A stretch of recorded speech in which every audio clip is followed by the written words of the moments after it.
السلام علیکم ورحمۃ اللہ وبرکاتہ۔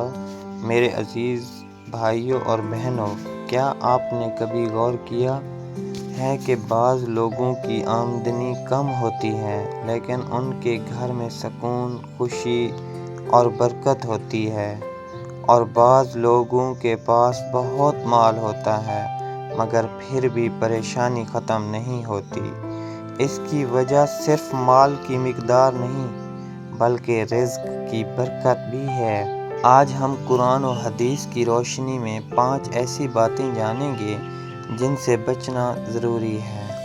پہلی بات، نماز میں غفلت۔ نماز بندے کا اللہ سے تعلق مضبوط کرتی ہے۔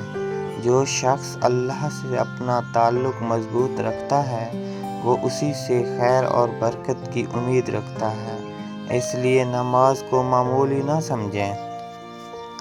دوسری بات، گناہوں پر اصرار۔ ہر انسان سے غلطی ہوتی ہے لیکن گناہ پر قائم رہنا اور توبہ نہ کرنا انسان کو اللہ کی رحمت سے دور کر دیتا ہے۔ سچی توبہ انسان کی زندگی میں خیر کا سبب بنتی ہے۔ تیسری بات، والدین کی نافرمانی۔ والدین کی خدمت اور ان کی دعا بہت بڑی نعمت ہے۔ ان کی دل آزاری انسان کو دنیا و آخرت میں نقصان پہنچا سکتی ہے جبکہ ان کی رضا خیر و برکت کا ذریعہ بنتی ہے۔ چوتھی بات، جھوٹ، دھوکہ اور حرام کمائی۔ رسول اللہ صلی اللہ علیہ وآلہ وسلم نے تجارت میں سچائی اور امانت کی تعلیم دی ہے۔ حرام یا دھوکے سے حاصل کیا ہوا مال ظاہری طور پر زیادہ ہو سکتا ہے مگر اس میں برکت نہیں ہوتی۔ پانچویں بات، ناشکری۔ ہم اکثر اپنی نعمتوں کو بھول جاتے ہیں، حالانکہ اللہ تعالیٰ نے وعدہ فرمایا کہ اگر تم شکر کرو گے تو میں تمہیں اور زیادہ دوں گا۔ شکر کرنے والا بندہ اللہ کی مزید نعمتوں کا مستحق بنتا ہے۔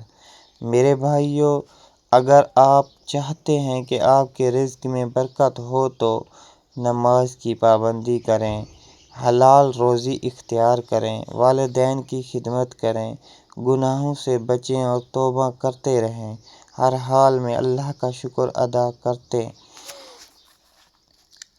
یاد رکھیں، برکت صرف زیادہ پیسے کا نام نہیں، برکت یہ بھی ہے کہ تھوڑے رزق میں بھی دل مطمئن ہو، گھر میں سکون ہو، صحت ہو اور اللہ کی رضا نصیب ہو۔ اللہ تعالیٰ ہمیں حلال، پاکیزہ